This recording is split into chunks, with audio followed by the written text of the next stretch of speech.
কে যে এই নিয়ম বার করেছিল পুজো নাকি পেট পুজো, বলাই তাই।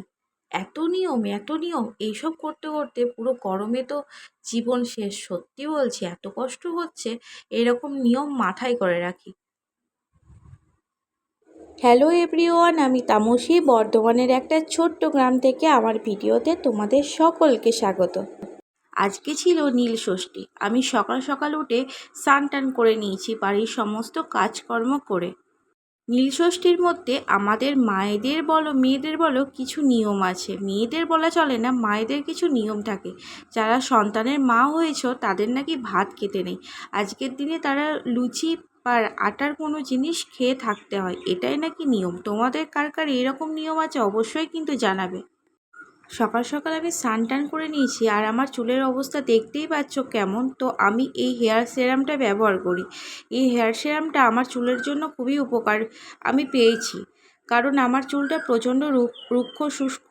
একটু শ্যাম্পু করার পরে এর আর দেখা যায় না। তো আমি হেয়ার সেরামটা কিছুদিন হলো ব্যবহার করছি, তো ভালো রেজাল্ট কিন্তু আমি পেয়েছি। তোমরা যদি এরকম যাদের চুল হচ্ছে রুক্ষ শুষ্ক, তারা যদি এরকম হেয়ার সিরাম ব্যবহার করো তবে কিন্তু অবশ্যই উপকার পেতে পারো। তো আমি নিজে উপকার পেয়েছি, তাই কিন্তু তোমাদের বলছি। সিরামটা ব্যবহার করার পরে চুলটা পুরো স্মুথলি হয়ে যায়, আর চুলটা খুব সুন্দরও থাকে। যেরকম শ্যাম্পু করার পরে চুলগুলো যেরকম কাগের বাসা হয়ে থাকে, কিন্তু সেরকম নয়। দেখো, এই সিরামটা আমি কিন্তু ব্যবহার করি।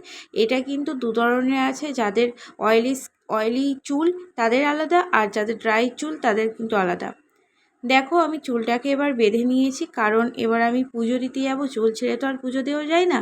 তো দেখো, আমি এইভাবে একটু রেডি হয়ে আমি ঠাকুর ঘরে চলে এসেছি। তো এখানে প্রদীপ টিপ যেগুলো জ্বালানো দরকার সেগুলো আমি জ্বালিয়ে নিয়েছি।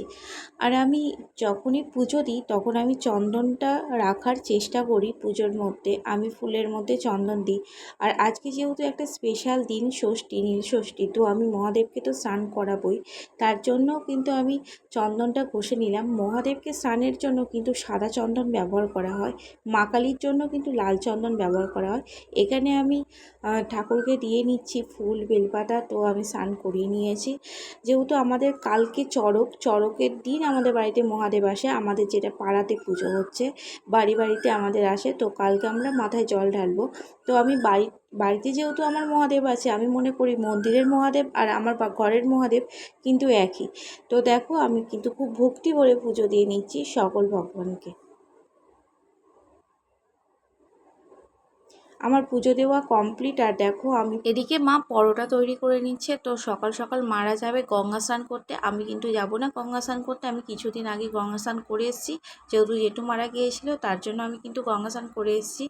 তো মারা যাবে পরে, কারণ আজকের দিনে আমাদের ৪৫ দিন পূর্ণ হলো। জেঠু মারা গেছে ৪৫ দিন, মানে ঔষধ পালন ছিল, কাল ঔষধ ছিল। তো দেখো, মারা গঙ্গা স্নান করে এদিকে মারা খাওয়া দাওয়া করেই বেরোবে। তো অনেকটা বেলাও হয়ে গিয়েছিল, 11:30টার মতো বেজে গিয়েছিল। তো বললাম খাওয়া দাওয়া করে তারপরে যাও। তো মারা খাওয়া দাওয়া করবে, তার জন্য আমি একটু ঝটপট করে এগুলো পরোটাগুলো করে নিচ্ছি। মা পরোটাগুলোকে বেলে দিচ্ছিল।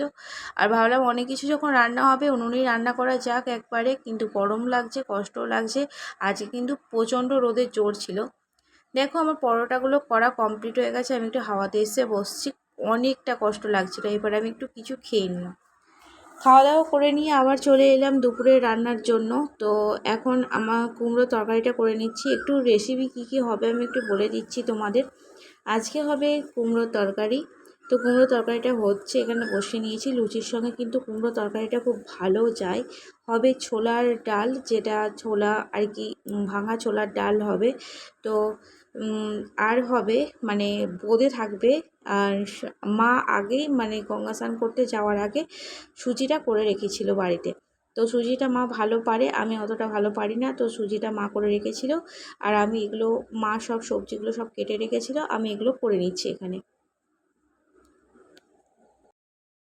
ডালটাতে আমি ফোড়ন দিয়ে তারপর মশলা দিয়ে আমি এখানে ফোটাতে দিলাম। দেখো ডাল তো ছোলার ডালে তেমন কিছু মশলা লাগে না, শুধু জিরে আর আদা। তো জিরে আদা খাওয়া যায়, কারণ আজকে আমরা পুরোপুরি উপোস করছি না। যারা নীলের উপোস আর কি করে তাদের কিন্তু একদম জল শরবত এইসব খেয়ে থাকতে হয়। নির্জলা উপোস যাকে বলে, জলও খাওয়া হয়তো চলে না, ডাবের জল খেতে পারে তারা, শরবত খেতে পারে।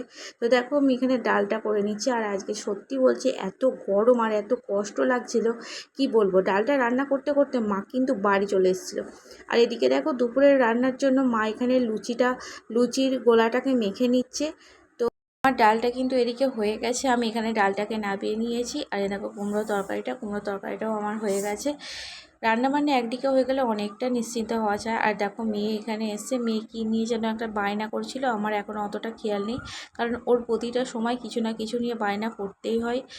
দেখো এখানে মা বাপি সবাই মিলে আর কি লুচিটা রেডি করার জন্য করছিল। বললো যে হাতে হাতে করে নিলে সকলে মানে তাড়াতাড়ি হয়ে যাবে, কষ্ট তো সকলেরই হচ্ছে এত গরমের মধ্যে। তো আমি লুচিগুলোকে এখানে ঝটপট করে ভেজে নিচ্ছি। সত্যি বলছি এত গরম লাগছিল, কারণ অন্য দিন তো সকাল সকাল রান্না হয়ে যায়, ধরো 12টার মধ্যে রান্না হয়ে যায়। আর আজকে ধরো 12টা থেকে রান্না করতে বসেছি, পুরো গরমটা পুরো মানে 3টে পর্যন্ত ছিলাম উনুন পাড়ে। 12টা থেকে 3টে পর্যন্ত এত কষ্ট হচ্ছিল আর এত জল টান ধরছে আজকে কি বলবো। দেখো এটাই হচ্ছে আমার শেষ লুচি, আর সব কিছু কমপ্লিট হয়ে গেছে। একটা বড় বগনা আর একটা ডেকচি ভর্তি হয়ে গেছে। আর আমি লুচি করতে করতে পুরো হাঁপিয়ে উঠেছি। জানি না যে এটা ভগবানের পুজো না পেট পুজো, সবাই নিজের জন্যই করে, এত কিছু জানি না যে মানে এই সব নিয়ম কে চালু করেছে। আমি তো পুরো হাঁপ ছেড়ে বাঁচলাম। আমি বলছি যাক, মানে একটু হয়তো পাখার হাওয়াতে যাওয়া যাবে। আর চোখ মুখের অবস্থা দেখো, স্নান করেছি কে বলবে, পুরো ঘামিয়ে গেছি। আবার মনে হচ্ছে একবার স্নান টান করতে হবে, এত গরম লাগছে। একটু জল খেয়ে নিচ্ছি, কারণ এতটা গরম কি বলবো। জলটা কিন্তু বারবারই খেতে হচ্ছিল, কারণ আজকে গলাটা যেন শুকিয়ে যাচ্ছিল, এতটা গরম লাগছিল। কেন কেন বুঝতে পারছিলাম না, হয়তো উনুনের ধারে এতটা সময় ছিলাম বলে তার জন্য এতটা কষ্ট লাগছিল। আমি সব কিছু রান্না কমপ্লিট করে আবার একবার স্নান টান করে নিয়েছি। এবার খাওয়া দাওয়া করার পালা। তো আমি একটু রেস্ট নিয়ে নিয়েছি, তো এবার খেতে চলে এসেছি। দেখো কী কী আইটেম হয়েছে তোমাদের একটু বলে দিয়েছি। লুচি মেন আইটেম ছিল, ছোলার ডাল, কুমড়োর তরকারি ছিল, বোঁদে, আর ছিল সুজি। তো আমি এই ভিডিওটা আর বেশি লং করছি না, তো এই ভিডিওটা আমি এখানেই শেষ করছি। থ্যাংক ইউ সো মাচ যারা শেষ পর্যন্ত ভিডিওটা দেখেছো। অবশ্যই লাইক কমেন্ট করে পাশে থেকো।